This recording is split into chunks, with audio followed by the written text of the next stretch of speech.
मित्रांनो, कामगार कल्याण योजनेबद्दल आपण या ठिकाणी थोडक्यात माहिती पाहणार आहोत. जर का तुम्ही ऑनलाईन फॉर्म भरला असेल आणि जर का तो फॉर्म पेंडिंगमध्ये असेल किंवा कोणत्या कारणास्तव रिजेक्ट वगैरे झालेला असेल, त्याची ए टू झेड माहिती आपण आजच्या व्हिडिओमध्ये पाहूया. म्हणजे मित्रांनो, जर का तुम्ही ऑनलाईन फॉर्म भरला असेल आणि जर का तो पेंडिंगमध्ये असेल किंवा कोणत्याही कारणास्तव किंवा सर्टिफिकेट जोडलेले नाही अशा कारणास्तव रिजेक्ट झालेला असेल, त्याची माहिती आपण तो पुन्हा कसा अपलोड करावा याची ए टू झेड या ठिकाणी माहिती पाहूया. त्या व्हिडिओ तुम्हाला शेवटपर्यंत पाहायचा आहे आणि जर का तुम्ही आमच्यावर नवीन आले असाल तर अशाच प्रकारचे व्हिडिओ आपल्याला सबस्क्राईब करून ठेवायचे आहे. सो तुम्ही या ठिकाणी जर का तुम्ही ऑनलाईन फॉर्म भरलेला असेल, आता तो पेंडिंग किंवा रिजेक्टमध्ये असेल, तुम्हाला पुन्हा या ठिकाणी नवीन फॉर्म अपलोड करायचा आहे किंवा फॉर्म नवीन भरायचा आहे. तर या ठिकाणी नवीन फॉर्म भरण्यासाठी तुम्हाला तुमच्याकडे जर का रजिस्ट्रेशन नंबर उपलब्ध असेल किंवा ॲप्लिकेशन नंबर उपलब्ध असेल तर या ठिकाणी तुम्ही अपडेटसुद्धा करू शकता. परंतु जर का तुमच्याकडे ॲप्लिकेशन नंबर नाही आहे, त्याचप्रमाणे रजिस्ट्रेशन नंबर नसेल तर या ठिकाणी तुम्ही पहिल्या ऑप्शनवर तुम्हाला क्लिक करायचं आहे. कन्स्ट्रक्शन वर्कर रजिस्ट्रेशन या ठिकाणी तुम्हाला क्लिक केल्यावर या ठिकाणी अशा प्रकारे एक पेज ओपन होते. या ठिकाणी तुम्हाला आधार कार्ड नंबर त्याचप्रमाणे खाली मोबाईल नंबर टाकून प्रोसेस टू फ्रॉम या ॲप्लिकेशनला तुम्हाला क्लिक करायचं आहे.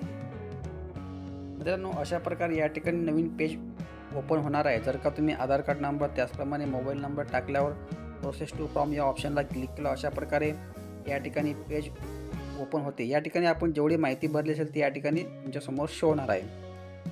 तर आता या ठिकाणी मित्रांनो तुम्हाला पुन्हा नव्याने अर्ज करायचा आहे आणि त्याचप्रमाणे सोबतच तुम्हाला तारीखसुद्धा निवडायची आहे. कारण की आता बांधकाम कामगार कल्याणचे नियम बदललेले असून तुम्हाला स्वतः कुठल्याही CSC सेंटरवर किंवा कुठल्याही ऑनलाईन जवळच्या सेंटरवर किंवा तुम्हाला घरी मोबाईलच्या माध्यमातून तुम्ही या ठिकाणी फॉर्म भरू शकता. या ठिकाणी तुम्हाला फॉर्म भरल्यावर तुम्हाला स्वतः तारीख घ्यायची आहे. आपल्या सोयीनुसार तुम्हाला तारीख आणि जवळचं सेंटर तुम्हाला निवडायचं आहे डॉक्युमेंट व्हेरिफिकेशनसाठी. तुम्हाला या ठिकाणी अशा प्रकारे पेज ओपन झाल्यावर तुम्हाला या ठिकाणी जेवढी माहिती भरली असेल ती या ठिकाणी शो होणार आहे आणि जेवढी माहिती राहिली असेल ती या ठिकाणी तुम्हाला टाकायची आहे. त्यानंतर या ठिकाणी तुम्हाला तुमचा जो ॲड्रेस असेल तुमच्या गावाचा, या ठिकाणी तो ॲड्रेस तुम्हाला पूर्णपणे फिलअप करून घ्यायचा आहे. त्यानंतर इकडे फॅमिली डिटेलमध्ये कौटुंबिक माहितीमध्ये या ठिकाणी तुम्हाला तुमचं जेव्हा स्वतःचं नाव असेल ते या ठिकाणी तुम्हाला राहणार आहे. त्यानंतर तुम्हाला 1 बाय 1 या ठिकाणी एक ॲड करून घ्यायचे आहे. जे तुमचे फॅमिली मेंबर असेल या ठिकाणी तुम्ही ॲड करू शकता, नो प्रॉब्लेम ॲट ऑल. या ठिकाणी एक ॲडचं ऑप्शन आहे. आणखी जोडा या ऑप्शनला क्लिक करून तुमच्या राशन कार्डनुसार या ठिकाणी तुम्ही नावं जोडू शकता. त्यानंतर तुम्हाला खाली पुन्हा इकडे स्क्रॉल डाऊन केल्यावर तुम्हाला टाकायचं आहे एम्प्लॉई डिटेल म्हणजे नियुक्तीचा तपशील. या ठिकाणी तुम्हाला ज्याही तुम्ही ठेकेदाराचे किंवा इंजिनियरचे किंवा ग्रामसेवकचे सर्टिफिकेट आणले असेल त्याची माहिती या ठिकाणी तुम्हाला द्यायची आहे, म्हणजे 90 दिवसाच्या सर्टिफिकेटची माहिती. या ठिकाणी तुम्हाला सर्वप्रथम पाहायचं आहे की टाईप ऑफ हेल्पर म्हणजे तुम्ही कुठल्या प्रकारे काम करता किंवा वर्कर आहात. तर या ठिकाणी आपण जनरली टाईप ऑफ हेल्पर हेच ऑप्शन या ठिकाणी आपण राहू द्यायचं आहे. त्यानंतर तुम्हाला इकडे टाईप ऑफ युजर म्हणजे या ठिकाणी क्लिक कर. या ठिकाणी बरेच ऑप्शन आहेत. एक आहे कॉन्ट्रॅक्टर, त्यानंतर ग्रामसेवक, अशा प्रकारे या ठिकाणी 2-3 ऑप्शन दिलेले आहेत. ते या ठिकाणी तुम्ही ज्याही व्यक्तीचे सर्टिफिकेट आणले असेल ते या ठिकाणी तुम्हाला निवडायचं आहे. फॉर एक्झाम्पल या ठिकाणी मी कॉन्ट्रॅक्टर हे ऑप्शन निवडणार. त्यानंतर इकडे कॉन्ट्रॅक्टर हे ऑप्शन निवडल्यावर या ठिकाणी तुम्हाला रजिस्ट्रेशन ऑफ युजर म्हणजे जारी करण्याचे नोंदणी क्रमांक, या ठिकाणी तुमच्या सर्टिफिकेट जो नंबर असेल तो नंबर या ठिकाणी तुम्हाला टाकायचा आहे. त्यानंतर इकडे डिस्पॅच डेट, आता या ठिकाणी जावक दिनांक तुम्ही ज्या दिवशी तो फॉर्म भरसाल त्या दिवशी तारीख तुम्हाला या ठिकाणी टाकायची आहे, ज्या दिवशी तुम्ही फॉर्म फिलअप करत असाल त्या दिवशी. त्यानंतर इकडे डिस्पॅच नंबर जर का असेल तर टाकायचा, नसेल तर सोडून द्यायचा. परंतु या ठिकाणी जारी करण्याचे नोंदणी दिनांक म्हणजे रजिस्ट्रेशन ऑफ इश्यूर हे तुम्हाला या ठिकाणी टाकायचं आहे. त्यानंतर इकडे तुम्हाला ठेकेदाराचे नाव जे असेल ते टाकायचे. त्यानंतर नियुक्तीचा जिल्हा म्हणजे ठेकेदार कोणा जिल्ह्यात असेल तो जिल्हा, त्यानंतर इकडे तालुका. अशा प्रकारे या ठिकाणी 90 दिवसाचे सर्टिफिकेट ज्याचं आणलं त्याची माहिती या ठिकाणी तुम्हाला टाकायची आहे.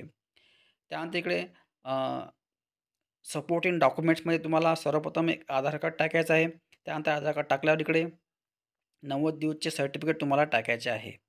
या ठिकाणी तुम्हाला दोन्हीही डॉक्युमेंट PDF स्वरूपात अपलोड करायचे आहेत 2 MBच्या आतमध्ये.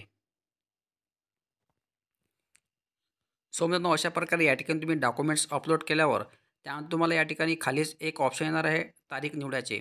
तर या ठिकाणी तुम्हाला तारीख निवडताना जे ही लाल तारीख असेल ते ते या ठिकाणी तुम्हाला निवडायची नाही. कारण की लाल तारीख याचे संकेत आहे की तो दिवस पूर्णपणे पॅक आहे. म्हणजे तुम्हाला लाल तारीख सोडून दुसरी तारीख तुम्हाला या ठिकाणी निवडायची आहे.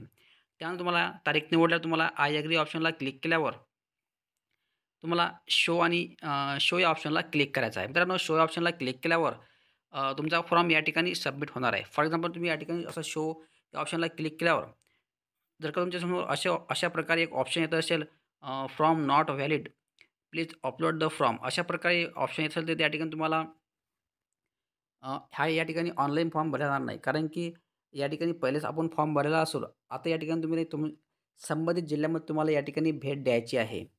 अशा प्रकारे जर का तुमच्यासमोर प्रॉब्लेम येत असेल किंवा अडचण येत असेल तर या ठिकाणी तुम्ही तुमचा जो जिल्हा असेल, संबंधित जिल्हा, त्या जिल्ह्या ठिकाणी जाऊन तुम्हाला या ठिकाणी हा फॉर्म अपलोड किंवा करेक्शन करून घ्यायचा आहे. कारण की या ठिकाणी आता ऑनलाईन फॉर्म तुमचा भरला जाणार नाही आहे अशा कंडिशनमध्ये. आणि जर का तुम्ही फ्रेश फॉर्म भरत असाल तर फ्रेश कॅन्डिडेटसाठी या ठिकाणी तुमच्या मोबाईलला एक OTP येणार आहे. तुम्हाला OTP सबमिट केल्यावर तुमच्यासमोर PDF वगैरे येणार आहे. तर PDF तुम्हाला शो करून ठेवायची आहे किंवा डाउनलोड करून ठेवायची आहे आणि प्रिंट काढून घ्यायची आहे.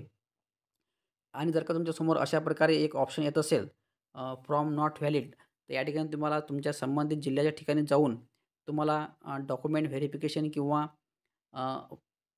फॉर्म तुम्हाला पूर्णपणे कंप्लीट किंवा भरून घ्यायचा आहे. सो मित्रांनो, अशा प्रकारे आज तुम्हाला मी माहिती सांगितली असून म्हणजे जर का तुमचा फॉर्म पेंडिंग वगैरे असेल किंवा इन केस कोणत्या कारणास्तव रिजेक्ट झालेला असेल, तर या ठिकाणी तुम्ही अशा प्रकारे प्रोसेस करून तुमचा फॉर्म तुम्ही भरू शकता.